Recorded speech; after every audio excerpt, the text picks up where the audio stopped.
While on a camping holiday in France, I invented a game my family and I couldn't stop playing. We call this game Milky Cow. David's team. Well, to explain the rules of Milky Cow.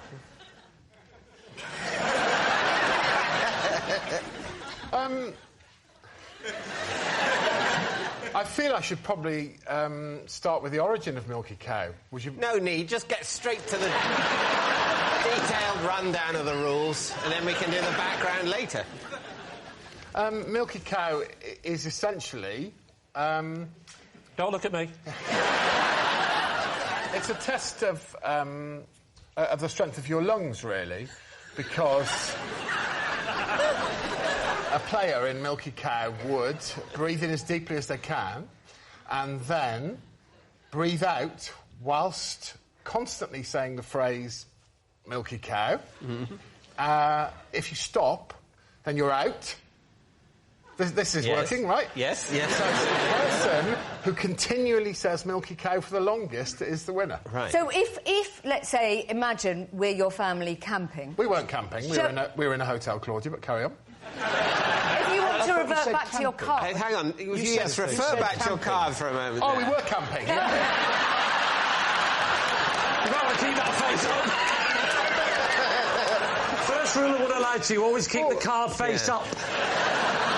I would say that Milky Cow was played for many summers. And it was played in hotels and camping. It was... The origins, actually, we were in a sort of chalet in a mobile home.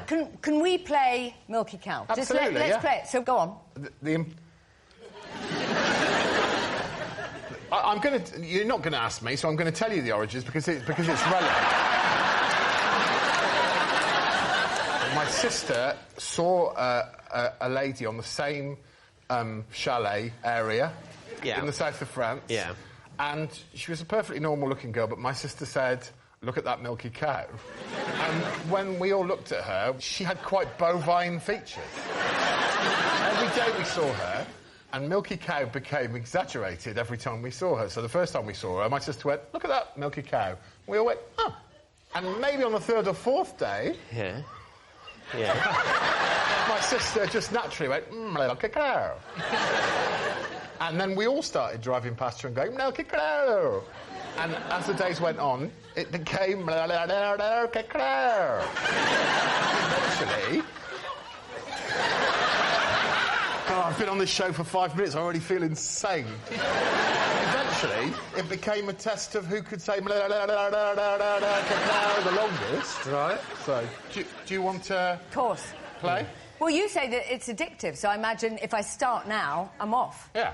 All right. Maybe we'll stop playing Would I Lie to You. It'll be like a footnote in the history of the incredibly successful television programme Milky Cow. For the first 11 or 12 series, it was another game called Would I Lie to You? What's the point in all those lies and truth? Let's just all go Milky Cow for hours and hours and hours, because it turns out to be the most entertaining and addictive thing you can imagine, and heroin sales will go through the floor.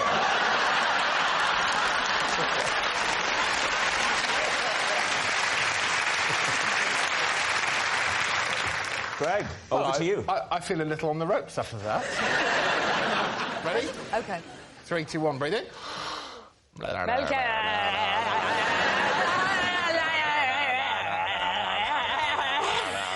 quite good fun. Milky Cow, I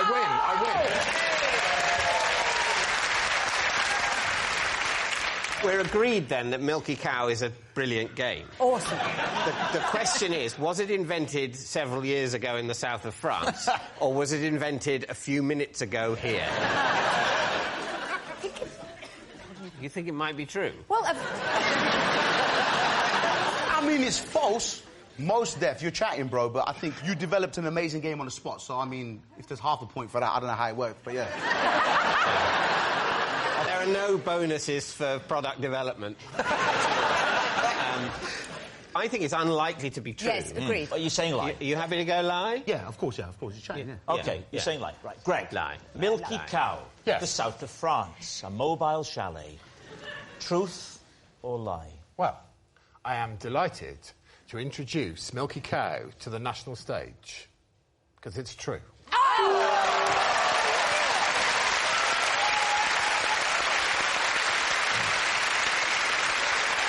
Yes.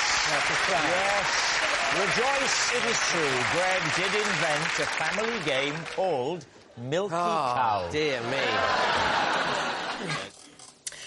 I once secretly swapped sandwiches with Rob on the set of Gavin and Stacey because a dog licked mine. Is that right? Seriously? Well, we don't know yet, do we? What was the dog doing on the set? It was a dog that we feature in the show, Gavin and Stacey. Called? Oh, No, what's the show called? Gavin and Stacey. Is there she's a dog in Gavin and Stacey? Yes, he runs The one that runs along the promenade? Oh, yeah. Did it have any negative effects on Rob?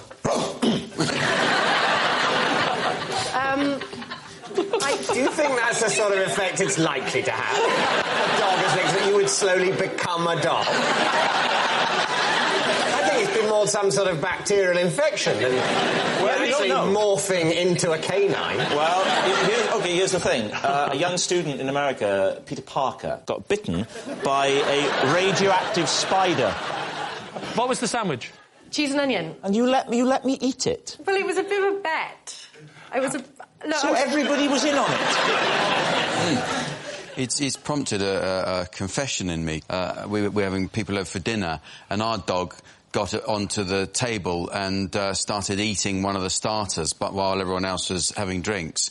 And my wife just got it out of its mouth again and put it and just patted it, and so I made sure Rob sat there. Sorry, Rob. Not true.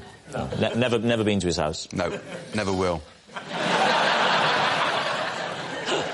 So when did the dog just take one lick and off he went?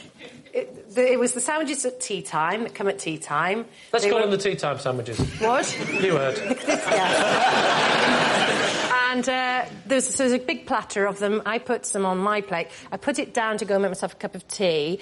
The dog... You put it down on what?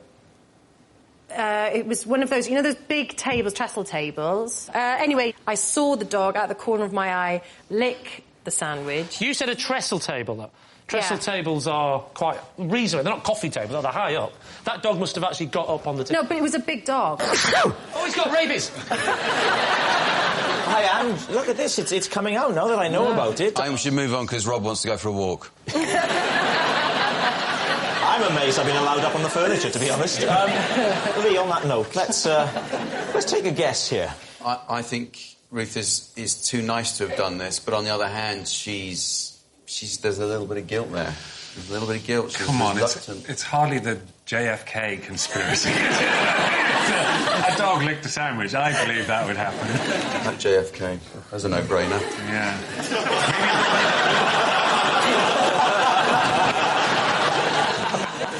Jack, what do you think? I say true. You say true? True. You say true? I'll have to go with the team and say true. You're saying true. Ruth, is it true or is it a lie? Rob? It's a lie! Oh, thank God. I would never do something like that. Well, thank I'm glad. Yeah, OK. Wow. It's the best news we've had all series. It's a lie. For superstitious reasons, I have to touch the tip of my nose whenever I say the word France. David's team. Have you ever been to France? Yes, I have been to France. It's a weird thing, but I have to do it. And I've done it since childhood. Well, spark that off. Well, because when I was very little, I was quite scared. I was a very sort of worried child. And the thing that I was really worried about, more than anything else, was rabies. Little nervous chuckle after rabies there. I was terribly worried about rabies. Anyway, and you forget that England is it's an incredibly safe country where we don't have anything. But when you go to France, I don't have to do it immediately. Is it all right to catch up at the end of the day?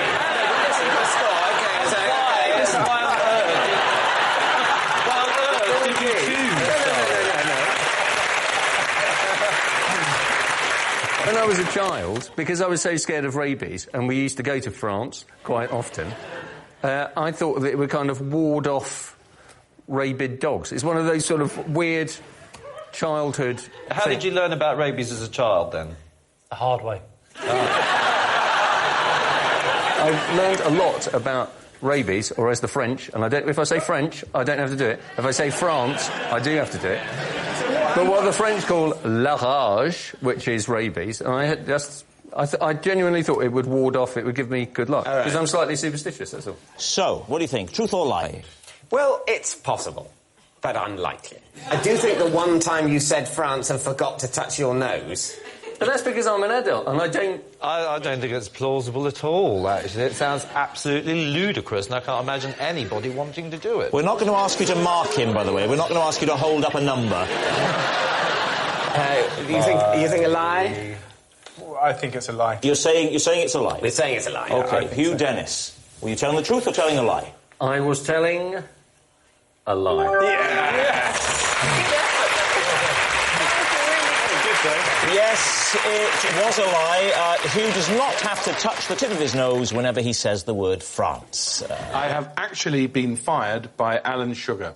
Oh, there we are. Right, OK. So why were you working for Alan Sugar? I wasn't directly working for him. I was working for a catering company when I first left drama school, like a lot of good drama students, black trousers, white shirt, handing round the drinks and the canapes, and I turned too quickly and knocked 3 glasses of red wine, I remember everything, 2 glasses of white wine and 4 canapes down a lady's top.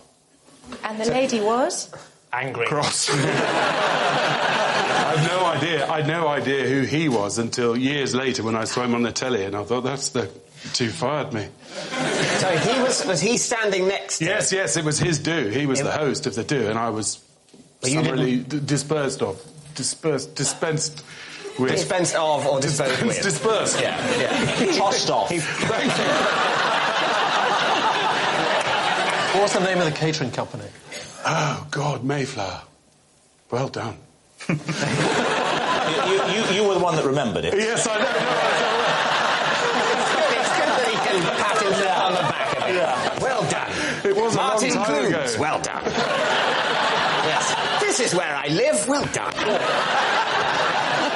So what? So she was cross, and he was standing next to her? To be honest, she was just wet and dirty, as I remember, but he was...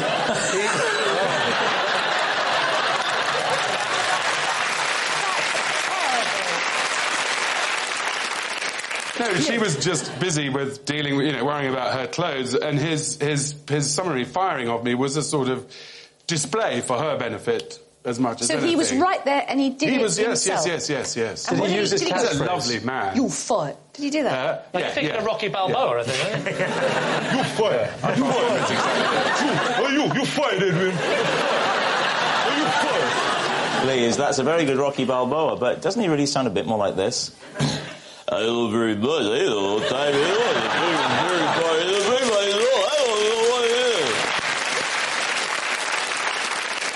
What did he actually say to Oh, God, I can't remember. There was anger, there was shouting. He didn't swear, but he made me look stupid. But cunningly, I already looked stupid. So it didn't really hurt. Right, David. Richard, what are you? Mayflower came so swiftly, it was brilliant.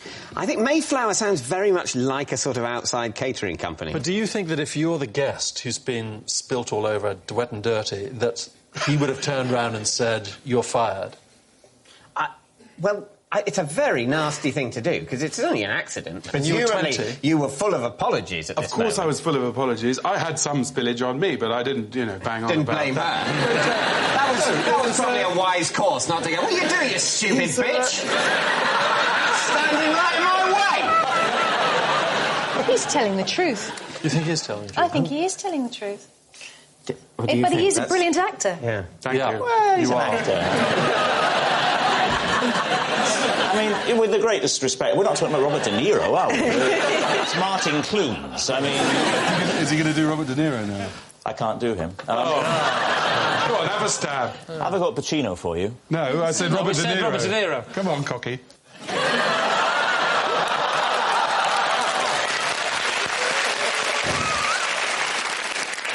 That's all I can do. That was a monkey. Robert De Niro as a monkey. He's very versatile. He could do a monkey that well. What's that? Al Pacino. OK. Tom Jones. Robert De Niro, that isn't it, with longer arms? No, Al Pacino is... OK, Pacino, OK? What do you got? That's Columbo. Yes. Actually, to be fair to him, when you stand up, it is a very good Ronnie Corbett. Yeah.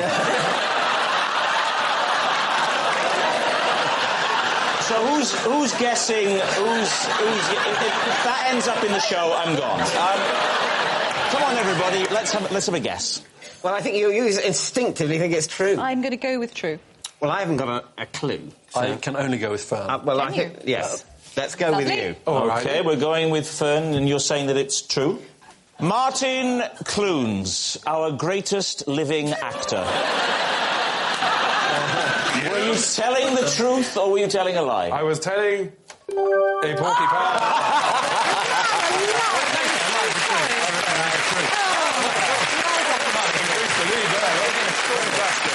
Yes, Martin was telling a lie, and why should we be surprised? He is a wonderful actor. At school, I invented a game called Snorkel Parker Music Practice Room. There we are. Lee's team, what do you think? What was the game called again? It was called Snorkel Parker Music Practice Room. Right, and can you describe the game to us? Myself and several friends, we all had Snorkel Parkers. What is a Snorkel Parker for some of the younger viewers? It's a large hooded coat with a fur-lined collar. The one that comes out at the front. Yeah, and it's fur. Okay. And you can zip it up so that it comes right up, and so that only your eyes are visible. Can you describe the rules? Imagine we've never met, I've got my Snorkel Parker. What would happen next? Well, then you and I, Lee, will go to the music practice room when... I'm not falling for this again. And you zip up your Snorkel Parker, and then you when someone's practising their violin with a violin teacher in the music practice room, you duck down below the window, and then you just come up with your Snorkel Parker on. So just imagine you're a historical reenactment society. You've got your members there. I suppose. How would you? I'd have to fully demonstrate it by using my making an ad. Feel free to ask Richard and David to help you out on this. Will you help me out with this? Well, I mean, I you see, this is one of the moments where I don't like having to. All right. You want to do it? Yeah, all right.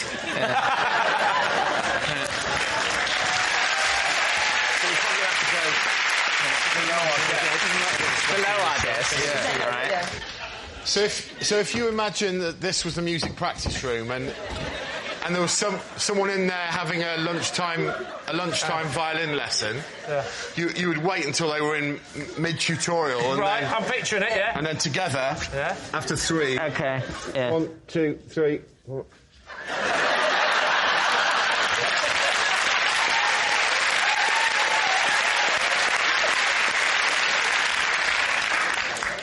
That's it, really.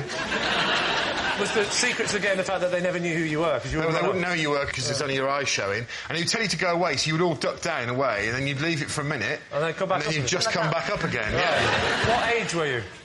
Maybe... Tell me you weren't one of the teachers. No, maybe 13, 14. Right the way through to when you left? Right through till sixth form, yeah. You never got told to stop this, or you got... Yeah, well, they would bang on the window and be really furious with us. For 5 years, they were banging on the window. They never once thought to come out and say, lads, it's getting really boring.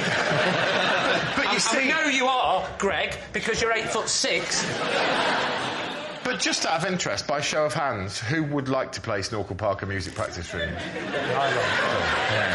I'm quite keen on the game. I've already played it. I didn't really enjoy it. It sounds ridiculous. I mean, the last time... It does sound utterly ridiculous, Greg. It's almost as if you're lying. Do you think he is lying, Lee? What are you going to say on this one? Well, I actually believe him. I could just see you doing that for kicks and giggles. Bob, which way are you leaning with this? Well, it's got the anticipation, it's got the jeopardy, it's got the lot. What a game! Something tells me you're going to Wellingtons. If this gets picked up, this is... Just because I've talked about it now, it's mine, right? It's only yours if you really played it. If it's a lie, then you haven't copyrighted Well, it. if it is a lie and I've just read it off this thing, whose idea is it? Well, the person who wrote the lie. I'd like to maintain the rights to Balaclava Sports Hall. if anyone's interested. Right, Lee, it's time to take a guess. What are you going to say? We're going for true. You're saying it's true. OK. Greg, were you telling the truth? Or were you telling Well, right, because that would make me utterly pathetic, wouldn't it? Yes, I was telling the truth. Yes, it's true. Greg did invent a game called Snorkel Parker Music Practice Room. At school, Greg was very popular with the other pupils. Not surprising, really, considering they'd created him in a science lesson. Whenever I eat beans on toast, I always imagine I'm a rescue helicopter, and with every forkful, I'm airlifting tiny bald men on a raft to safety. What do you think? How long have you done this for? Since I was about 8. Right. Any reason you do this apart from just keeping yourself amused? It's or... that my auntie Bridget, who used to live with us... Yes. Is this going to be a tragic story? She's bald, she was on a raft, she never survived, and it's our way of remembering her. She was on a raft with 400 bald men who needed rescuing. Trust me, we all know your auntie. You say raft, you mean mattress. Yeah. Oh, I hope she's not watching. She's busy, don't worry. She used to live with us. My auntie Bridget used to live in our house, and she would often have to look after us if our parents were out. You know, I wasn't a good eater. I was a very skinny kid. And she used to try all sorts of stuff, and this is one technique she had. She used to do all sorts of other things as well. Like what? What else would she do? Spaghetti was, you were trying to, you were throwing like a line, a rope down to rescue people at the bottom of a pit. Fish fingers were coaches. Fish fingers were what? There were coaches on the motorway. Here comes the coach, chop it in half. She's quite funny, my auntie Bridget. She's quite odd. Do you think the bald men in question that were going to die on the raft felt glad that they'd ended in a more comfortable position of going down your throat into your stomach? Well, did you feel that was a safer place for them? Well, that was the helicopter they were coming into. Oh, your mouth was the helicopter? Yeah, my mouth is the helicopter. That's a raft going down. That's the raft. The raft is they're sitting on the fork, which is the raft. No, the raft is the toast, surely. The toast is the raft. No, because... Yeah. What's the toast? No, the toast is the boat they were in on the ocean. It's now covered in... Why would they be on a raft? If they're on a raft, they're already rescued. They're already OK. But helicopters don't lower down rafts. Oh, thanks. Well, you've just ruined an entire lifetime story for me. Another man comes attached to the rope and he picks up each individual bald man on the raft. I've seen it. Every time I've seen loads of bald men dying at sea and a man comes out of a helicopter and individually picks them up. So if you'd have done your backstory and you were a proper actor, you would know that you're supposed to be taking one beat. That's what Charles Dance would have done. Yeah, because he does his research. Yeah, and that's why he's not going to be the voice of Postman Pat.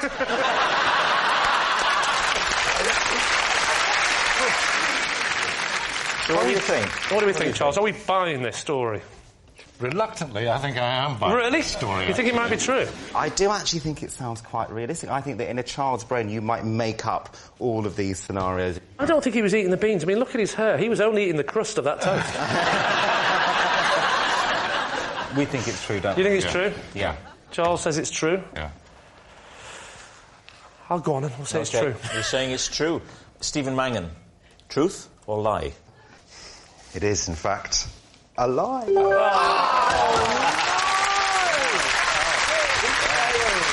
Yes, it's a lie.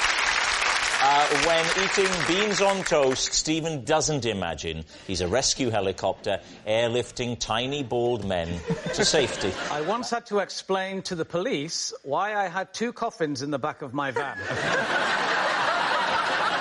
David Steve.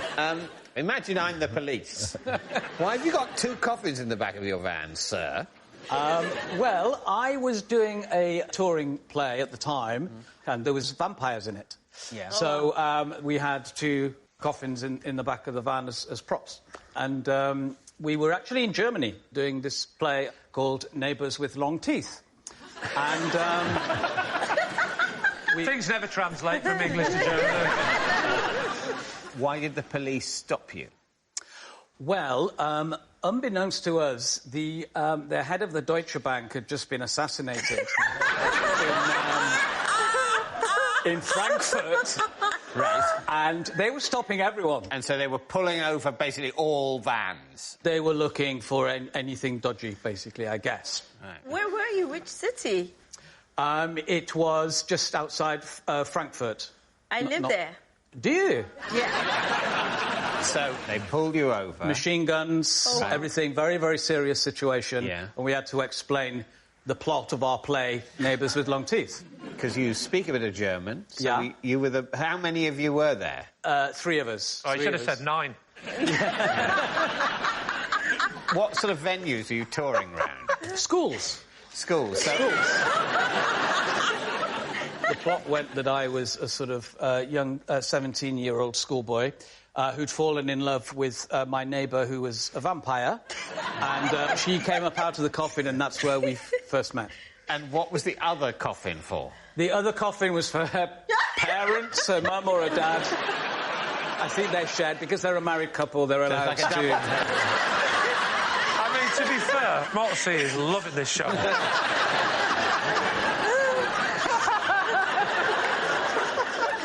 And how did you explain all this to the police? It was a lot of mime. But it's quite a complex plot, so how would you convey it to them? I think they had more things on their mind than the full... They didn't get to Act 3. So, yeah, yes, at what point in your description of the story did they glaze over? Right, Bez, what do you think? Well, I love the plot of Neighbours with Long Teeth, and it's got to be true with Stephen, I reckon. You think true, Motzi?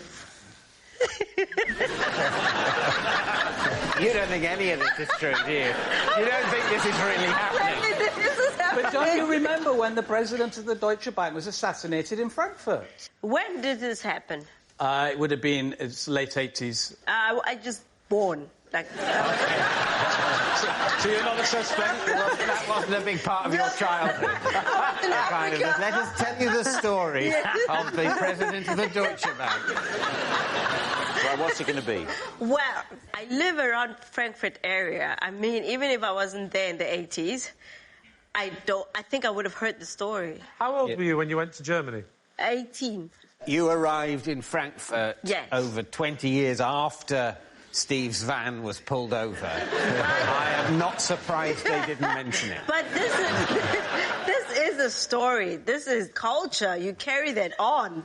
A school's tour of a play about vampires, and the police pull over their van once on what was quite a busy day for the police. I cannot share your confidence that they would have mentioned it to you, an 18-year-old dancer coming from South Africa. I don't think that will be on the things you need to know. Local restaurants, you know, this is how you pay the tax. The bins come on Tuesdays. Oh, and I must tell you, back in the late 80s, there was a guy here and he had a couple of coffins in his van. Turned out it was just a school's tour. If that's what you're basing it on, I'm going with Bez. Okay. So you're saying it's true? Yes. So, Steve, was it true or was it a lie? True. And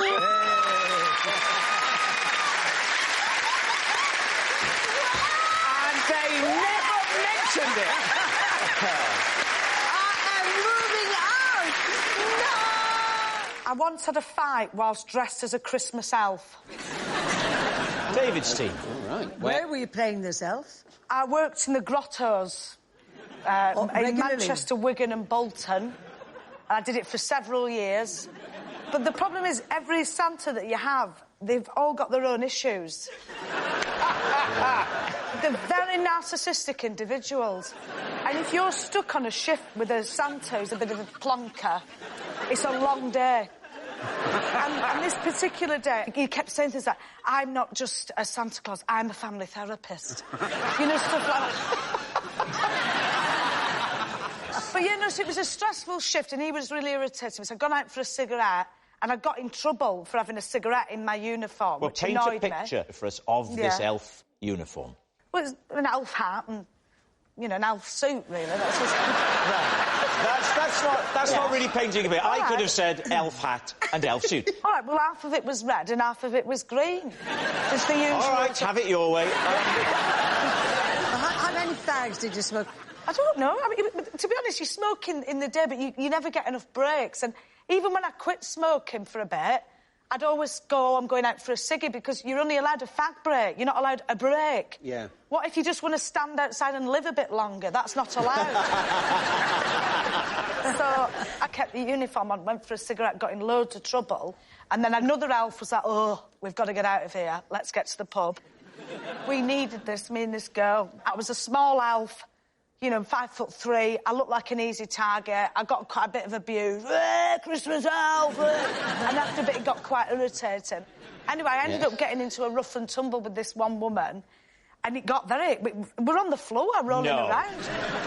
What was she dressed as? She was just herself. She was being... Well, you can't know that. She could have been a real elf disguised as a normal person. In which case she'd be furious with you. Look how you destroy our reputation. I've been working all year on children's presents. I have one night off. And there you are, smoking and drinking and besmirching the name of elf. OK, so you're on the floor, you're fighting. Yeah. What happens? Well, I'm hair-sensitive. You're what, sorry? So that's hair-sensitive. You're hair-sensitive. What does that mean? It's a very soft German person. Oh, that's good. That's very good. Little cracker joke for you there for Christmas. So I'm quite sensitive on the head, so she got a good grip on the hair. That was it. I was done. That was it. Gloria, what do you make of this? I think it's a big fat lie. I don't think she's that kind of girl, really. She's a different kind of girl. Yeah. I don't think she's that kind of girl. I, on the other hand, I think she's that kind of girl. Yeah. Are you thinking true? I'm feeling true. I must say I'm feeling true because of all of the facts. There's a lot of detail. Will you join in? I'll join in, OK. We'll go true. Right, you're going true. We're going to go true, yeah. So, Sophie, was it true or was it a lie? It was true.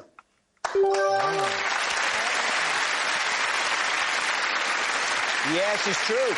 Sophie once had a fight dressed as a Christmas elf. Well, this is John, and he disrupted a show I was in with an explosive attack of the hiccups. Stephen, how do you know John? This is John. We once spent an hour hiding from a piece of rope because we thought it was a snake. And finally, David, what's your relationship with John? This is John. I was the only person to attend his neighbourhood watch meeting. So we spent 10 minutes drawing a map of the road, then gave up and watched an episode of Knight Rider. So there we have it. Lee's team, where to begin? Shall we start with Sheila? Yeah. What was the show? It was a musical called Grey Gardens, which I did last year at Southwark Playhouse. It's a fringe theatre, so the audience are right on top of you and you can hear everything. And at the beginning, I could hear this person sort of suppressing something, like that.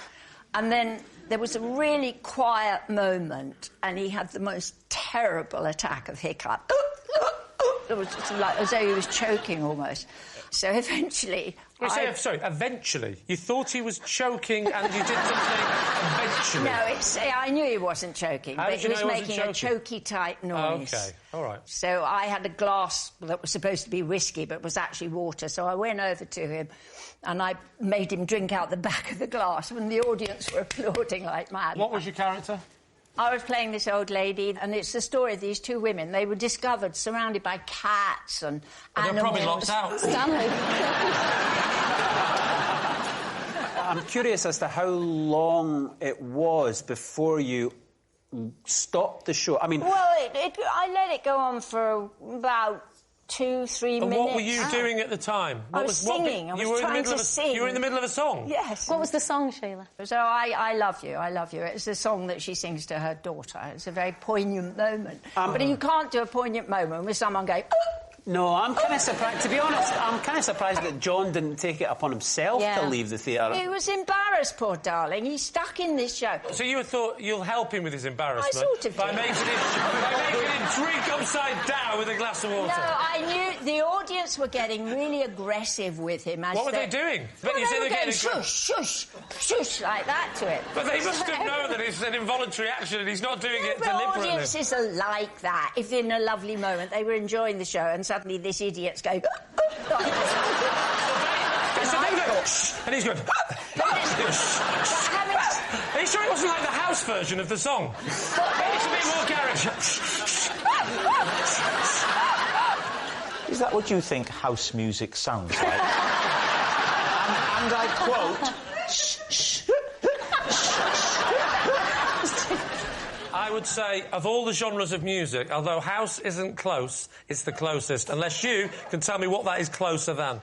I would say it's a very experimental, avant-garde, East Berlin in the early 30s. I certainly wouldn't call it house music in a desperate attempt to get down with the kids. I don't think 1930s East German is actually a genre of music. I'm saying... You give me a decade and a country. Yeah, in fact, you've also given a country that didn't exist in the decade you've given. Well spotted. Well spotted. But you noticed that Lee didn't spot it. Right. Who would you like to quiz next? We'll go with Stephen, shall we? Just remind us, Stephen, just to refresh our memories. This is John. We once spent an hour hiding from a piece of rope because we thought it was a snake. Where were you? We were in California. Right. And how do you know this gentleman? I'm related to him. In what how? Well, some of our relatives were, you know... we're cousins. You're cousins? Yeah. OK, so you're in California. Yeah. And what are you camping, are you? We're camping. What age were you? I was 19. Oh. Who was camping? We were. Just the two of you? Just the two of you? Just the two of us, yeah. Yellowstone? No. Yosemite? No. Big Sur? No. Doesn't matter what type of snake it was. So who spotted it first? We're in a tent, and I wake up, and we're in the woods, and it's California. Oh, you're not a campsite then? You're just going not wild? Not on a campsite, no. OK. And I see a snake on the roof of the tent. So you saw the shadow, the saw silhouette? the shadow of a snake. So I say to him, I think there's a snake. He says, I think there is. Yeah. But it wasn't moving.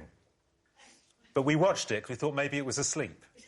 How long did you watch it for? For about 40 minutes. Right. And you were too scared to, try and sneak out the front way and run? Well, we did come up with a plan. Oh, OK. Which was one of us was going to hit it and knock it away from the tent. Yes.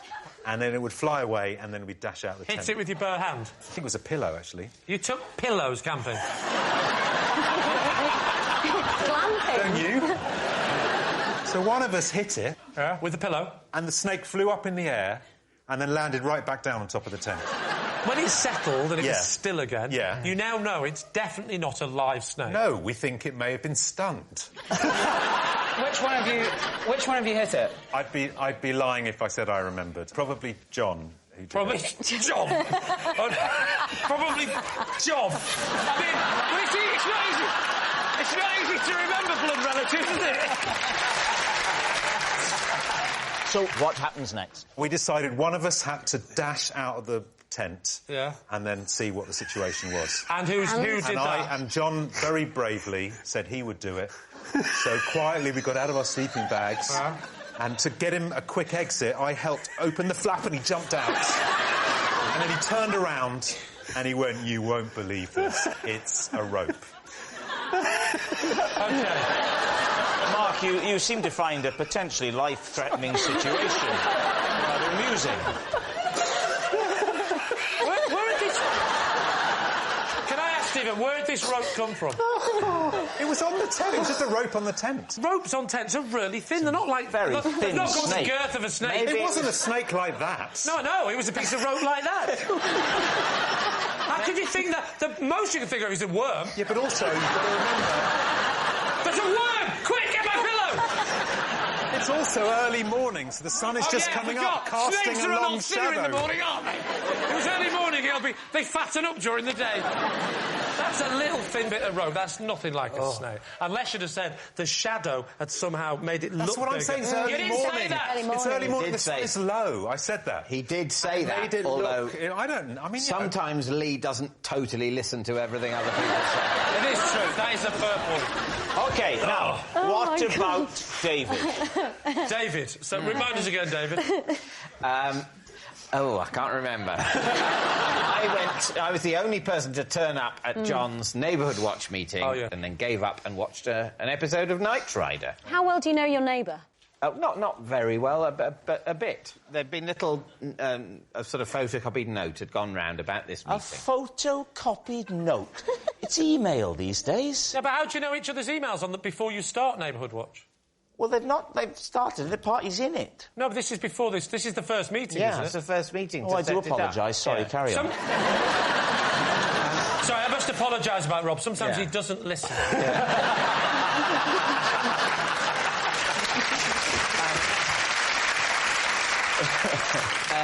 And anyway, so between me and my wife, we decided that one of us should go.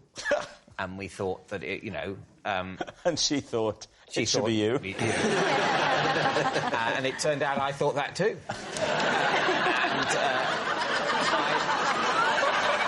And it started off by you were drawing a map. And then, Why were you drawing a map of the street? Just because John wanted to explain the area he thought this neighbourhood watch group should cover. How many houses away do you live from him? He's, I think, next door but 4. Next door but 4. So let's say 5 houses away. That's a very weird way to describe. I've never heard anyone say he lives next door but 4. It just somehow doesn't work. Next door but 1 is the limit to how much you can use. You can't just keep adding numbers on. Go for it. I'm going for it. I'm going next door but 40,000. That's where the Queen lives. Was Knight Rider on telly or did he have it on a DVD? He had it on a DVD. So I'm a massive fan of Knight Rider. I've got all of them. Which one was this? Which what? Which episode? You know what? You understand the question. I don't remember the title of the episode. No, but what happened in the episode? I'd be interested to hear this. Michael Knight. Settle down, because this will be very interesting. He's driving along. Michael Knight, that's a good start, Michael Knight. As I remember, he's driving along and he in kit. Right. And he's driving absolutely on the speed limit. But not above the speed limit. Even in your anecdotes, health and safety is important. It's important to the plot. Yes. He's driving it, and it says on Kit's digital dial 55 miles an hour, which is the speed limit in America. And the police pull him over. It turns out that he is driving over the speed limit, but there's something wrong with Kit. He's all askew. Hang on, I'm just trying to remember the episode of Knight Rider where the story was about the speedometer being slightly broken. That's a coincidence, because I'm trying to do the same thing. All right. Wow. We need an answer. So, Lee's team. Is John Sheila's helpless hiccuper, Stephen's cowardly companion, or David's night-riding neighbour? What do you think, Mark? It seems to me you can drive a bus through the holes in all 3 of them. I don't know. Stephen's snake. He had me until the pillow. Yeah. I just don't think David, even though he's a really nice man, I just don't think he'd have the patience. I'll have to pull you up on that. Anyone else would just be like, why don't we just go down the pub, mate? No, not David. Not David, no. David's never ended a sentence with mate. Mate, OK, fine. Fair enough. Except when playing chess. Even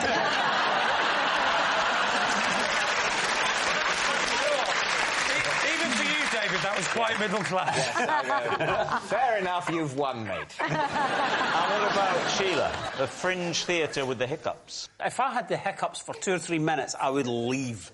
Yeah. It's very difficult in those sort of theatres to get out. Yeah. They were trapped. They were trapped. But that's a fire and safety nightmare. I'm just...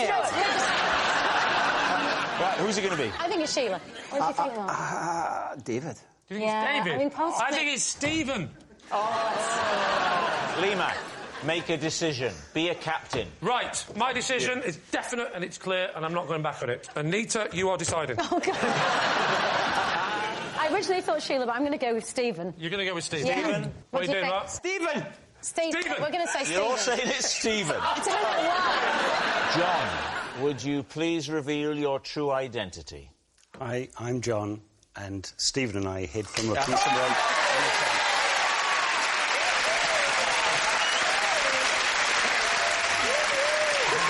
Yes, John is Stephen's cowardly companion. Thank you very much, John.